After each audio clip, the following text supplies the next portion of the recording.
Whether it's cars, comics, video games, or violins, there's a little geek in all of us. It's time to give your geek a voice. It's time for Geek Therapy. Here's your host, Johnny Hamburger. Wow.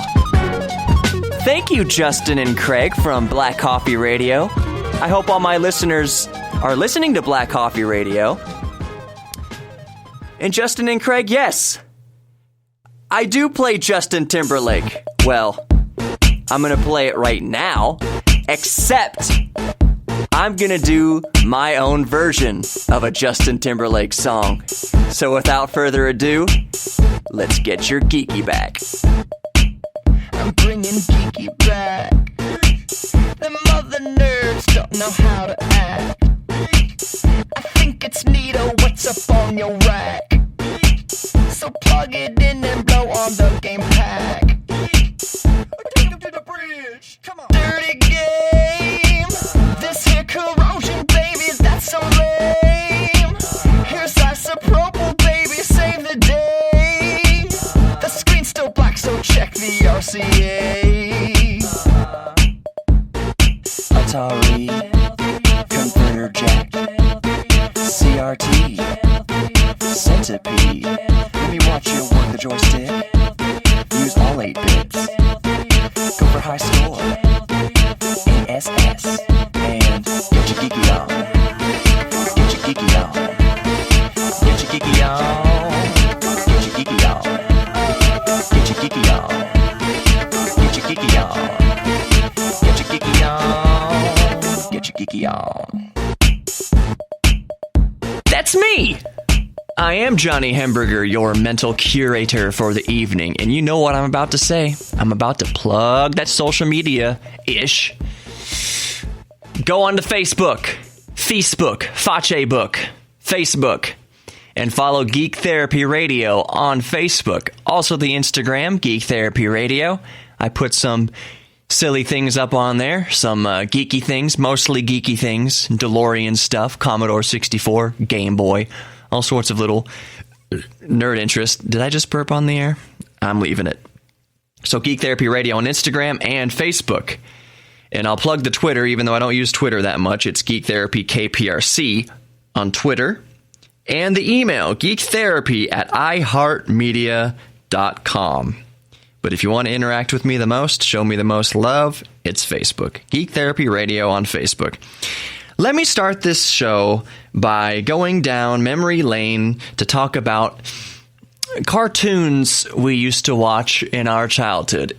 And in particular, this past week, I've been going on a binge watching Ren and Stimpy. Ren and Stimpy, I have no idea how it was allowed on TV back in the early 90s. But I'm so thankful it was, because it is a genius show. And a lot of you might be thinking, I remember Ren and Stimpy, it was so gross and crude and blah, blah, blah. Well, yes, it was. But it was the animation and the sound effects and the Foley was genius and hilarious. It was so over the top. Some of the subject matter and the jokes they got away with would never, ever fly on modern TV, ever. There's no way. So, been watching Ren and Stimpy, which the first 2 seasons were created by and done by and voiced by a man named John Kricfalusi. John Kricfalusi invented Ren and Stimpy, and he voiced it, like I just said, wrote it, all that stuff. In the first 2 seasons are the best 2 seasons. How many seasons did it go on for? I think 5 seasons, 5 or 6 seasons. And it was all good. 3, 4, and 5. They were all good. That's when Billy West came in to do the voices. Billy West, you've heard everywhere. He's probably the single most successful voice actor of our time, of the past 20 years especially. He's the voice of Fry. He's on Futurama. He's the voice of... oh, geez, just countless others. You've heard Billy West. If you've watched a cartoon, you have heard Billy West. Anyway, so the first 2 seasons are glorious. And why I'm going to play an audio clip in a second of monologue from the show, which is my favorite monologue from Ren and Stimpy, because it is so maniacal, and the voice acting is spot on. It's John Kricfalusi at his finest as Ren. Ren is a sociopath, and for some reason in TV shows, they're not my favorite characters, but the sociopaths I find the most interesting. And Ren, in Ren and Stimpy, the little chihuahua thing, is a sociopath. That's the way the dynamic works. Ren is the sociopath, and he's always mad and angry. And Stimpy is the fat cat, simpleton, dummy. Big fat fool. The lovable, fat, dummy character. So the dynamic works well. It's tried and true. It's a generic dynamic that's been used in comedy for, probably hundreds of years. Well, maybe hundreds of years. I don't know. But take a listen to this monologue, and then after it, you'll get my point as to how in the heck did this show get on the air in the early 90s, and you'll know very quickly why it would never air on modern television. But I find this monologue to be hilarious. So to set this up a little bit, Ren is tired of being the president of Stimpy's fan club. Stimpy gets all the fan mail, and Ren doesn't get any fan mail because Ren is mean and nobody likes Ren. Everybody loves Stimpy, the fat idiot. So Ren is sick and tired of pretending to be nice and being the president of Stimpy's fan club. And the following monologue is mind-boggling when you understand that this was a kid's show. Mind-boggling, but in context, hilarious. Especially when you see the animations and you're paying attention to the sound effects and the music and whatnot. I geek out about that kind of stuff. So, here's the monologue.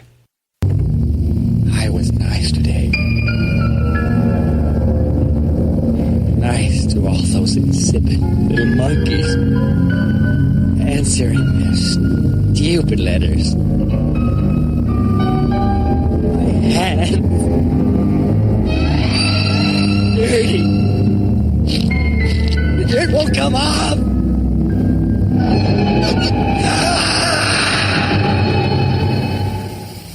President. What a joke. President. President of what? His fan club. How they love him. Look at him. Lying there asleep. The idol of millions. He's a fool. Blind, silly little soul. How easily I could aim the farce. With these hands. These dirty hands. And with these hands, I hold the fate of millions. They think he's a god. But he's as mortal as we. I know. Just one quick twist. And it's over. Just one.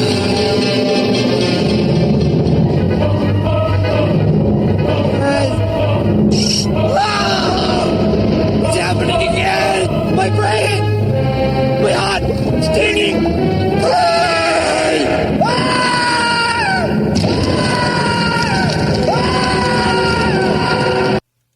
And welcome back.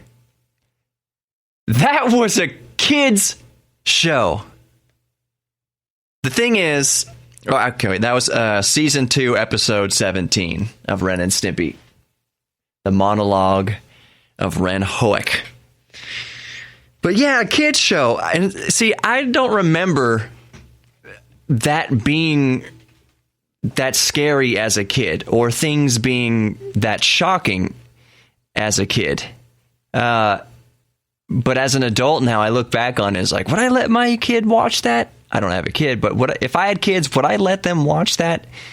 That is a debacle. And it's not because of any of the gross stuff on the show or anything like that. It's for things like that. That monologue you just heard. That might really damage kids now, maybe. That kind of sadism, that kind of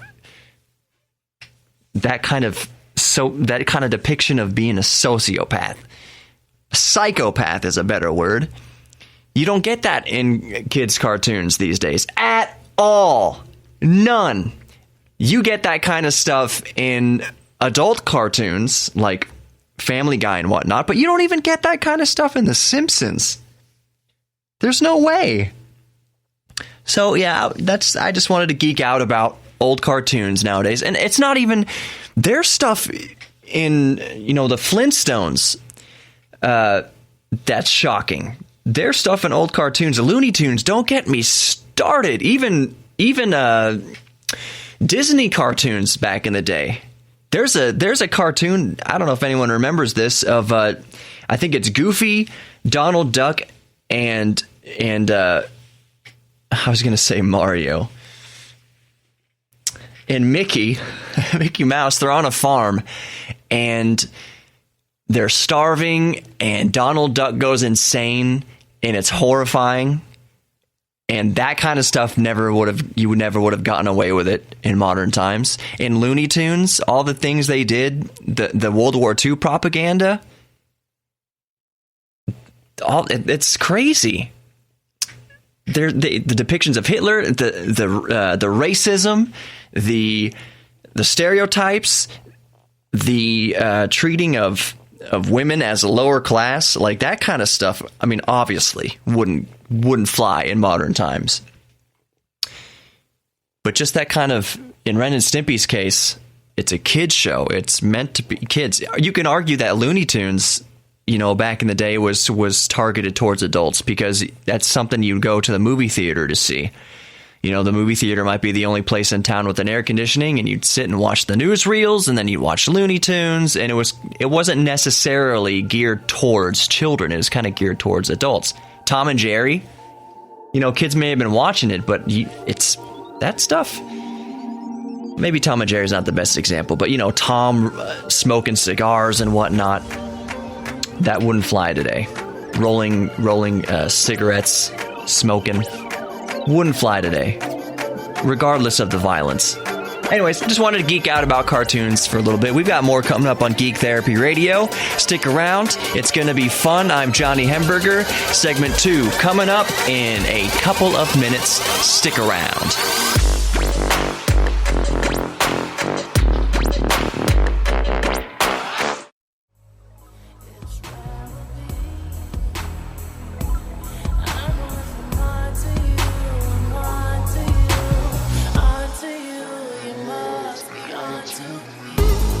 Welcome back to Geek Therapy Radio. If you're just tuning in, my name is Johnny Hemberger, your mental curator for the evening. And we talk about geeky things on this show. And we get therapeutically geeky.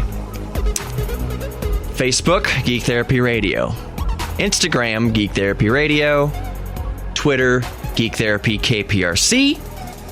And the email, geektherapy@iheartmedia.com, but hit up that Facebook, Geek Therapy Radio on Facebook. So this weekend, we had something pretty cool here in Houston, and it's very interesting, which is why I'm mentioning it. Most everybody listening is aware of the video game called Minecraft. It's been around for several years now. I have not spent a whole lot of time playing Minecraft. I've dabbled with it a little bit, but honestly, my game of choice for the past couple years has been Rocket League.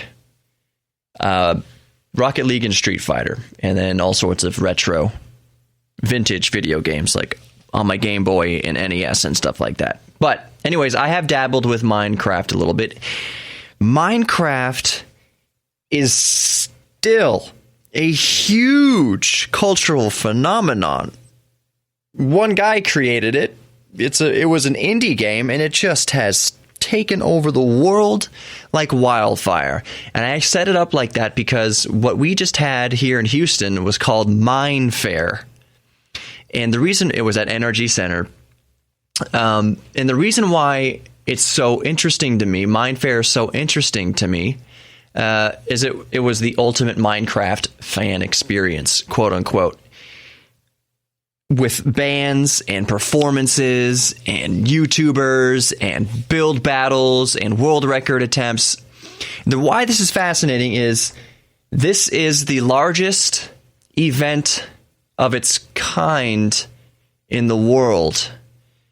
It's a world record. You have these expos, like you have car shows, and you have, even for video games, there's video game expos, and you have technology expos there in Vegas and whatnot. I say whatnot too much. Cannot unhear now, can ya? Anyways, yeah, so this is the first time that such a large event has been put on for a single video game. There have been what we call meetups. There's meetups all the time. There's Street Fighter 2 meetups. There's Mario Brothers meetups. There are Zelda meetups. But nothing like Mine Fair. Mine Fair was the largest event, single event for a single video game. And that's insane. In a good way. I wish I was more into Minecraft so I could have appreciated it more. The fact that it was what it was more. But I just never got that big into Minecraft. And some of these creations you see that people create in Minecraft, basically, for those who don't know, Minecraft is like, it's like virtual Legos. And I know there's a lot of people who play Minecraft screaming, no, it's not quite. Well, you use blocks and you can build your own world basically out of these blocks, out of wood blocks and water blocks and all sorts of different blocks and elements that do all sorts of different things. It's a very pixelated game. It looks very retro in that it's a very blocky, pixelated looking type game. So there have been these, I'll just say, artists that have used these Minecraft blocks to build these creations that just boggle the mind.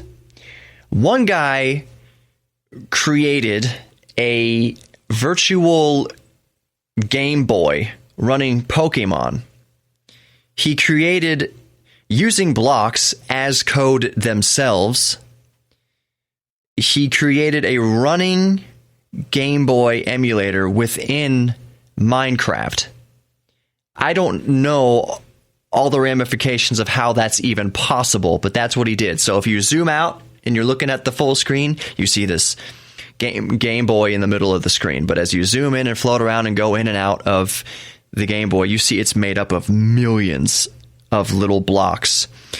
And a lot of it contained within there is code. I don't know exactly how it works, but these blocks are segmented and stagnated and colored differently to represent different lines of code in order to make the emulator run.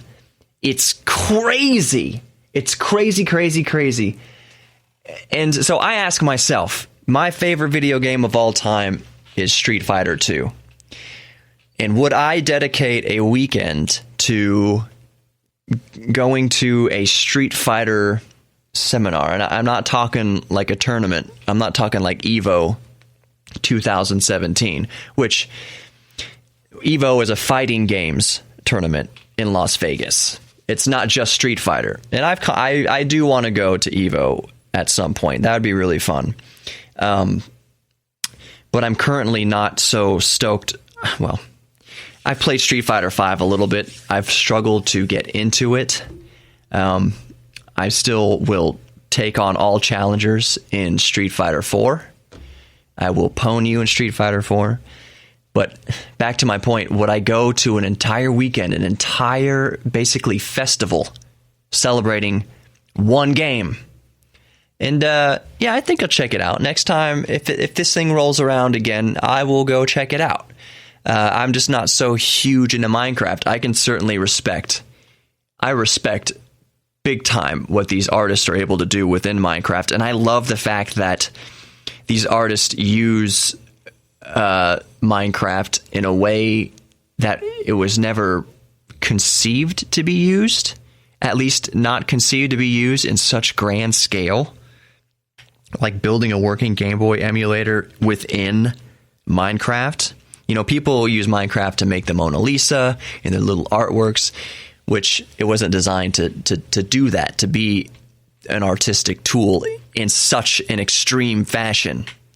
But that's why I do love Minecraft, and that's why I do love the Minecraft community, because you will not meet bigger video game geeks than Minecrafters or Mineheads. I don't know what you even call them. I want to learn that too. But yeah, maybe I should get into Minecraft if it warrants having the biggest single video game event of all time. Then maybe I should look into it. What do you think? Do you guys like Minecraft? Get on my YouTube and tell me how much you like Minecraft. And are there any artists out there who do artistic things with Minecraft? Put a link up to it on my Facebook. Did I say YouTube? Get on my Facebook and show me what you've done in Minecraft. That's Geek Therapy Radio on Facebook. Geek Therapy Radio on Facebook. And speaking of the devil, we will be right back. I am Johnny Hemberger. There's more Geek Therapy Radio to come. Stick around just a few minutes. Peace.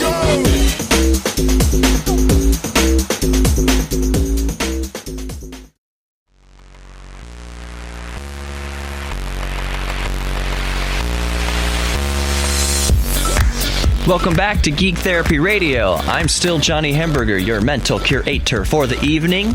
Geek Therapy Radio on Facebook, hit it up. Geek Therapy Radio on Instagram, hit that up too. Are you ever watching YouTube? That's a general question. Hey, you listener right now, do you know what YouTube is? Have you ever been on the YouTube? Do you know what the YouTube is? Of course you do. And of course you know all about YouTube ads. Back in the day, there were no ads. I remember when YouTube first, I don't want to say get popular, but YouTube was very different. Very different 10 years ago.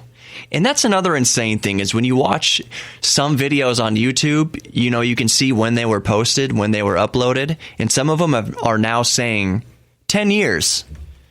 That's nuts. A decade of YouTube. So anyways, we usually try to skip past the ads. The ads are annoying for the most part, especially the ads that are, 30 seconds long, and it doesn't give you the little option to, you may skip the ad in 3 seconds, and it counts down, skip the ad, click, skip it. The 30-second long ones that don't allow you to skip. It's a Toyota commercial. Oh, and I can't skip it. It's a Tide commercial. Please let me skip. Well, there are some, and I am stretching. That's what you're hearing. There are some commercials that are either funny or interesting or entertaining. There are some commercials that I do not click past. And these are commercials, these are ads, basically infomercials that run for a few minutes. And one of my favorite YouTube ads is by a guy named, what is his name? I'm blanking out on it. Scott Galloway. He's a professor of marketing at NYU. And you've probably seen this ad. It's called Winners and Losers. And mostly what Mr. Galloway does is he goes over in a very entertaining, the video is literally black and white. It's just him standing there in front of a white screen, giving the news on winners and losers in the marketplace. I won't even say necessarily just the stock market, because he does cover that. But he comes at it from a marketing angle, and it's very interesting. And I do not skip over those ads because it's fascinating to me. And one reason it's fascinating is he goes over the winners and losers of stocks. Like I said, it's not just about stocks, but for instance, he'll go over that Apple had a very good quarter. Apple stock is doing well, or Tesla stock is doing well, or Chevy and GM stock is going down, or whatever. But he gives the reasoning behind it. Like he'll go into depth and say, teenagers are the reason that Apple stock is doing well, or kids convince their parents to buy things, and this is why this certain stock is doing well or doing bad or whatever. Or the golden generation is buying stuff, or they're not buying technology, or they are buying technology, whatever. It gets very in-depth. It's very interesting. So recently he brought up a fascinating point that Apple is the first company, at least U.S. company, to go over $800 billion in value. That's almost $1 trillion. Apple is on pace not only to be the first who has already broken the 800 billion mark, but Apple's on pace to be the first company valued over $1 trillion with a T, trillion, which is incredible in itself. And so Scott Galloway brought up an interesting point. Apple is thinking about or about to release or in the planning phases of basically developing a free online university. Basically, Apple is thinking about getting into the education sector. And I don't know if you know this or not, but I think it was called iTunes U. Is that still a thing? iTunes U? It's awesome. You can go and learn. Basically you can listen to a lot of lectures and whatnot, college lectures for free. So let's say you're interested in being an astrophysicist. You can go on iTunes U, if it's even called that anymore, and take all these free lectures about astrophysics. Astrophysics 101, basically, starting from there. It's not accredited, obviously. You can't actually get a degree from it. But Apple they are in a position, being valued at almost $1 trillion now. They're in a position to completely flip the U.S. education system, specifically college. As we all know, college is exorbitantly expensive. Student loans, it's robbery is what it is. It is greed and robbery. They have turned education, which should be accessible to anybody, and they've turned it into a money grab. And every time I can't help but think of campuses like, University of Texas is a great school. How many millions, if not billions of dollars, does the sports department generate at that school? So why, if you're generating so much money with the sports program, why are kids going into triple digit debt to get an education there? And I'm not saying that college should be just free. But you used to, our parents were able to go to school with a part-time job and pay for tuition and books and everything they needed to get a bachelor's, to get a master's, to get a doctorate, whatever they needed to get. It was much more accessible. Tuition and going to school was much more reasonable. Now it's a cattle call to take your money. Sure, get this fine arts degree. Go into $60,000 of debt to get a useless degree. They don't care. Give us the money. So anyways, Apple is in a position to possibly give low cost, maybe free, but definitely lower cost access to accredited degrees. So Scott Galloway brought up the point, and here's his quote. Apple could really put a dent in the universe or build a better phone. Apple has so much cash, that was the end of the quote. Apple has so much cash available to them that they can either use that cash to make a dent in the universe or make another stupid phone. They're going to keep making the phones because let's be real here. Apple is in the business of making money, of making phones, of making computers. So they need to keep their place in capitalism in order to offer these free or cheaper accredited diplomas. And I think that's great. And it's like I said, Scott Galloway brought up a great point. Apple, you're in position to make a dent in the universe or a better phone. So when you're in that sort of position, what should you do? What would Steve Jobs do if he was still here? I don't want to speculate because I don't think Steve Jobs was that great of a human being. To be perfectly honest, rest his soul, he was a brilliant marketer. He changed the game of marketing. He changed the world of marketing. How we view products now with just this new modern sex appeal. Steve Jobs single-handedly did that. Steve Jobs did not invent anything. He did not take anything and invent anything himself. He started out at Atari making video games, programming video games. But Steve Jobs did not invent any new technology. He took two technologies that existed separately, most famously MP3 players and phones, and he merged them into one thing. He didn't do it himself. His engineers did it, but he called for it to be done. And then he marketed it and he packaged it in a very sexy way that makes people want to spend $800 every year on a new freaking phone, which is insane. But at the same time, God bless him for creating such a valuable company. And if that valuable company, through the gears in the gutty works of capitalism, is able to make education far more accessible in this country to everybody, that is amazing. And that's one reason that I respect Elon Musk so much. Elon Musk made his billions off of PayPal.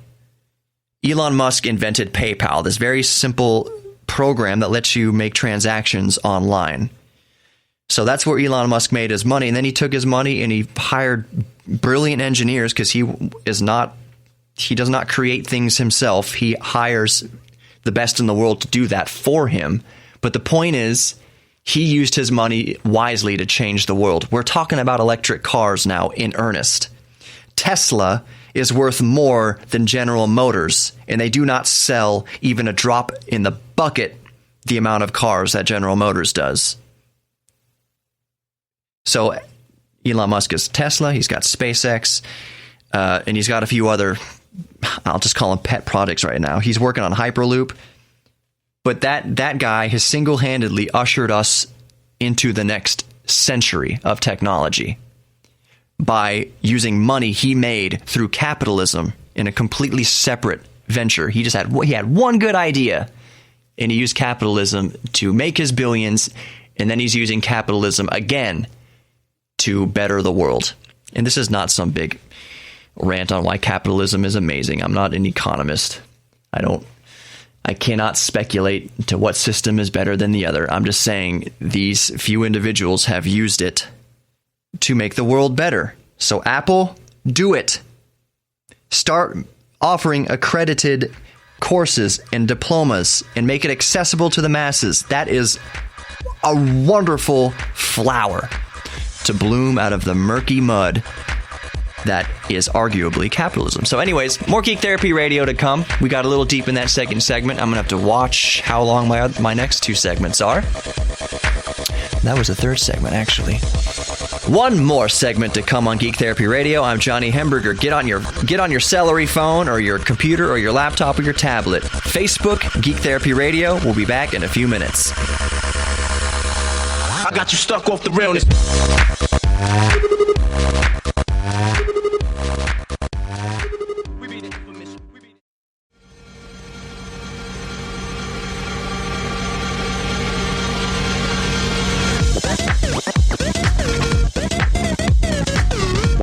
So, and welcome back to Geek Therapy Radio. I'm Johnny Hemberger, of course.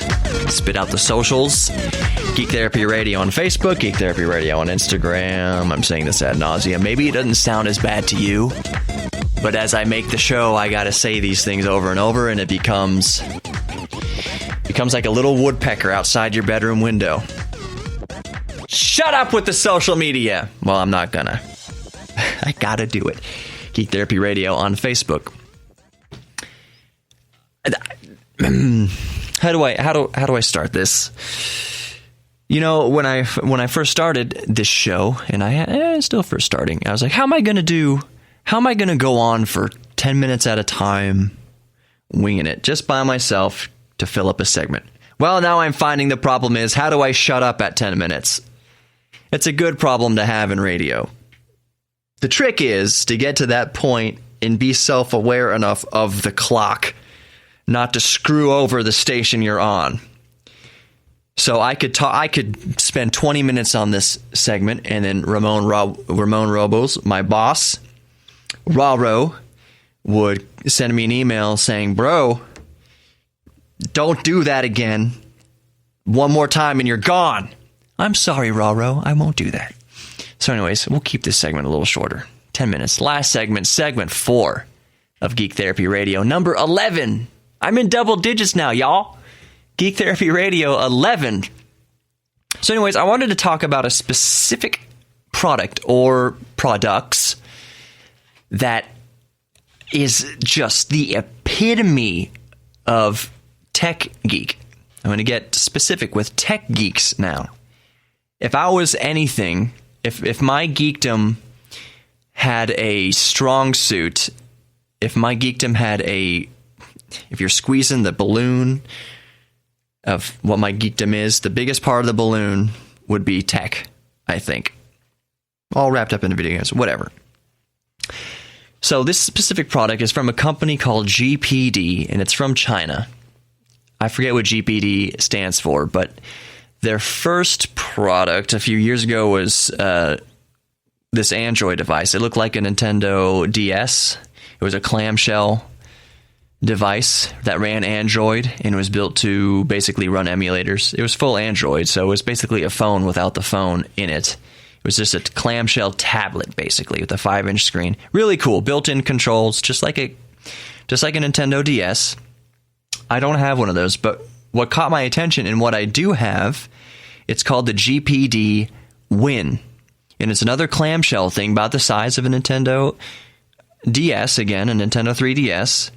But what's amazing about it, and what tweaked my tech geek brain so hard, was that it has full-blown Windows 10 in it, 64-bit Windows 10, and a quad-core Intel Atom processor, the Z8750, I believe. Anyways, don't get excited. It's quad-core, yes, but it's like 2 watts max. But it does run at over 2.5 gigahertz, which is nice. It is functional, and it can actually do some actual productivity. I mean, word processing and internet and YouTube and all that, of course it's going to do that flawlessly. But go look it up. Go Google the GPD Win. I'm not getting sponsored or anything by them. It's just a really, really neat device. It looks like a Nintendo 3DS or DS or whatever, a clamshell unit that fits in your pocket, but it's full Windows 10 with a quad-core Atom processor, which is insane. It's got USB Type-C, USB 3.0, Type A, headphone jack, all that kind of stuff. But what sets it apart is there's a full keyboard on it. And when I say full keyboard, I mean it's just tiny little buttons, but there is a QWERTY keyboard built into it so that you can actually henpeck, some words or whatever. But the main selling point, and why every retro gamer, or at least emulator fan out there, should be interested in it, is it has a built-in controller, basically a built-in Xbox 360 controller into this device, which is insane, and and it's also great because you don't have to map all the buttons manually. Since it's a Windows device, and since Microsoft obviously owns Xbox. It's a Microsoft Xbox. It thus owns the controller. It's basically an Xbox controller built into this clamshelled Windows 10 PC that fits in your pocket. The analog sticks, the L and R buttons, all of it. It's all there and it's great. So you pack this thing up with emulators, Super Nintendo, NES, Sega, Atari. It's not powerful enough to run, PlayStation 2 or anything like that. That's asking too much. And 64, runs great. So just you keep your expectations within reason. It's a quad core Atom processor, and the integrated graphics are decent enough to run, YouTube HD and Netflix. All that stuff looks great. It looks amazing, but you can run some modern games on it. If Skyrim, for instance, you can run Skyrim on it if you're willing to accept around 30 frames a second, which a lot of people are. And if you're a console gamer or you've played on consoles, you're absolutely used to being capped at 30 frames a second. That's one of the big contingencies between console gamers and PC gamers is, you little console boys, you're capped at 720p and 30 frames a second. Boo-hoo. To me, it's more about the game. So if the game is good, then frame rate isn't so critical. But it also depends on the game. Fighting games, you need 60 frames a second at least. Esports games, you need 60 frames a second at least. And I really do mean at least, because games like CSGO, the more frames you get, the better. The higher over 120 frames per second you can get, the better. Because it's all about latency and reaction time. And if you're seeing more frames, you can do things quicker. The more frames per second are flying by. 120 frames per second in a game like CSGO definitely gives you an advantage. Pro players an advantage over filthy casuals at 60 frames a second. So anyways, if you keep with the GPD win, keep your gaming expectations within reason, that emulators, for the most part, run flawlessly. And this thing was built, let's just be honest, wink, wink, nudge, nudge. This thing was built to run emulators. It's basically the ultimate travel PC. You keep this thing in your backpack or your purse, because it's not just built for games. That's just, when they were building it, you knew the type of demographic it was really gearing towards. You knew the type of buyer that it never said it. It never made direct reference to it, but you could tell. It was made for people who are into emulators. But again, it's a full Windows 10 PC. You throw that in your backpack or your purse or your bag or whatever, and you've got a full Windows 10 PC able to do all the things a full PC can do. So it's like the ultimate travel computer. It's got an HDMI output and all that, and it's got Bluetooth and everything. So take it to a hotel room, plug it into the TV. You got a PC right there on a big 40-inch screen or bigger. It really is an amazing device. And that is the GPD Win. GPD Win. But they've got a new product coming out that I'm waiting. It's supposed to ship in June. It's called the GPD Pocket. This gets a little minorly convoluted. It's another Windows 10 PC, but it's like an Ultrabook. It's an ultra portable PC.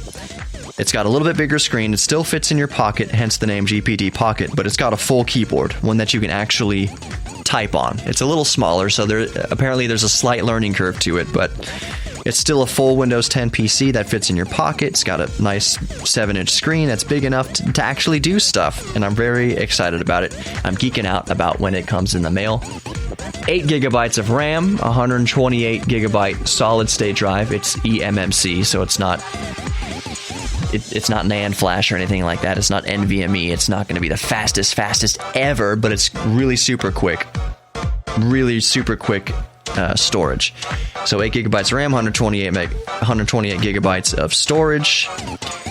Wi-Fi AC, 5 gigahertz, all the USB Type-C, all that good stuff, and I'm very excited to get it. And it's supposedly built like a MacBook. Like, it's it's brushed aluminum, and it looks really cool. Very excited to get it. Powered by the same processor with much better cooling, so it should perform much better. I'm very excited about that, the GPD Pocket. And I'm done talking about tech devices right now. I could geek out about this stuff literally all night, but I'll spare you. I'll save it for the next episode of Geek Therapy because we are at the end. You hear the music playing. That means it's the end of another week of Geek Therapy. I hope you found it as titillating and geeky as I have. I just wanted to say the word titillate. Sue me? Actually, don't sue me. I don't know what kind of crazies are out there. I'm Johnny Hemberger, Geek Therapy Radio on Facebook. Hit me up on Geek Therapy Radio on Facebook and Instagram, and send me an email, geektherapy@iheartmedia.com. I love all of you. You're worthy. You're worth it. You're worthy. You are loved. I love you. Do something good this week. Do something good for somebody else this week. Do something good for you this week. I love you all. Tune into Geek Therapy Radio next week. I'll be here. I'm Johnny Hemberger. I love you. Peace out.